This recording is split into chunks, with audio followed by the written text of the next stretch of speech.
Hey guys, Brent Mail here. People call me the Mailman. I'm a pro photographer traveling around Australia on my little Postie bike, finding interesting people who are passionate about what they're doing and telling their stories through my lens. So buckle up and join me on my Postie adventures into the unknown.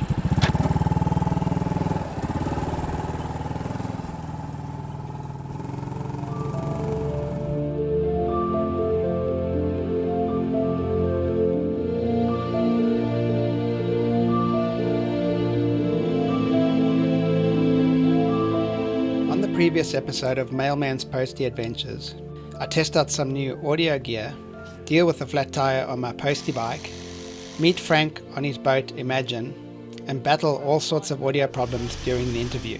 But I learned some valuable lessons. Go really deep and find out what's in his heart. In this episode, we have a true adventure over to Fingal Island and up the Lighthouse, and Frank surprises us with something really cool.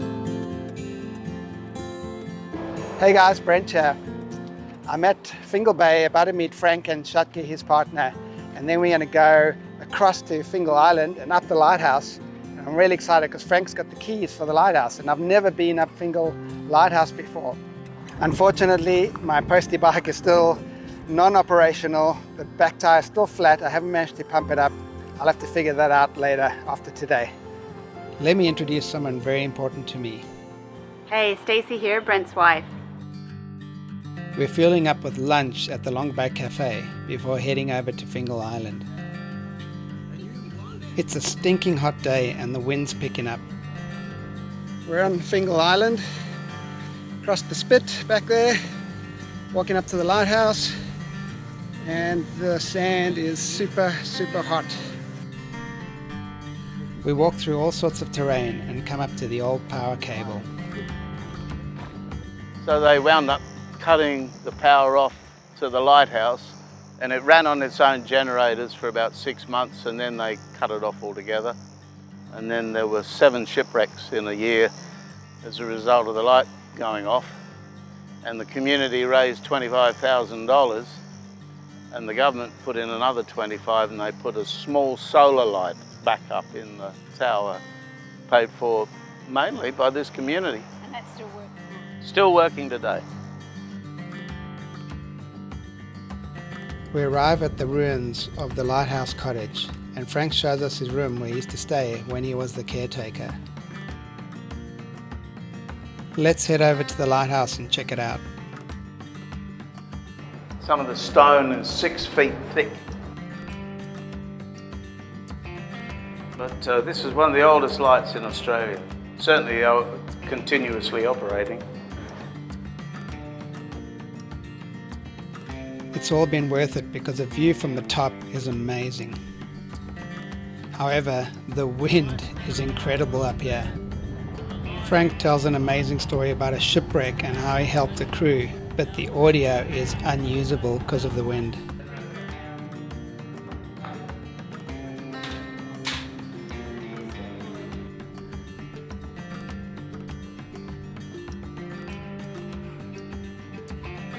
What an amazing place this is, Fingal Island. Been to see the lighthouse keeper's quarters, which have burnt down. And now we went to see the jetty, and now we're going to the lagoon to have a swim.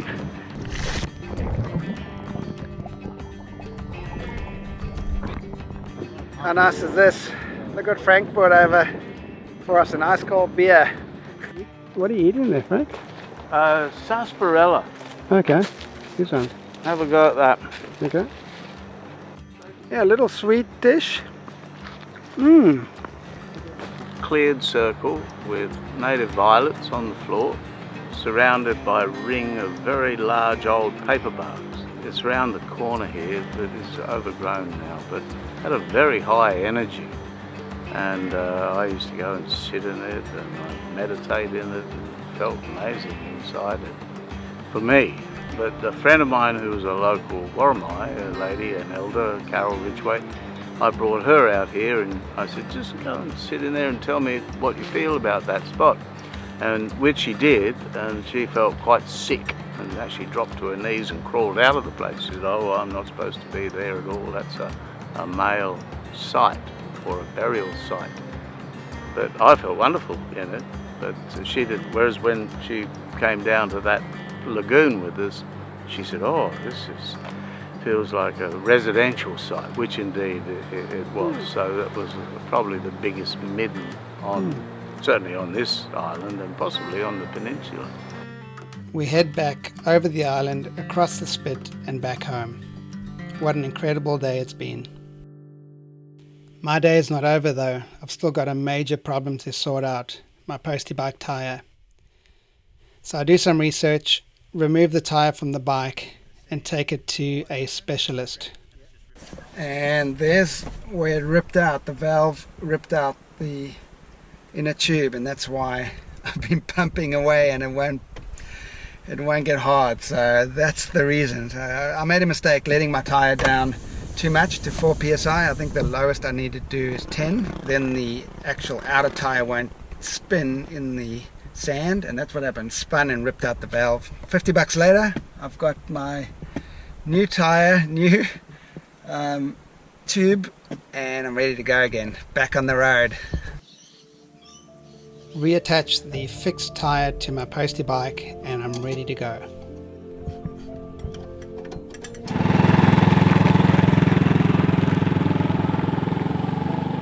In the next episode, I photographed Frank on his boat Imagine out at sea, and I almost crashed my drone into the ocean.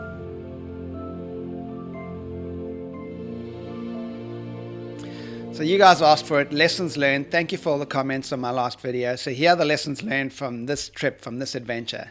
And the first one is, adventure is good for the soul. I think we live in an age that's too predictable, too boring actually.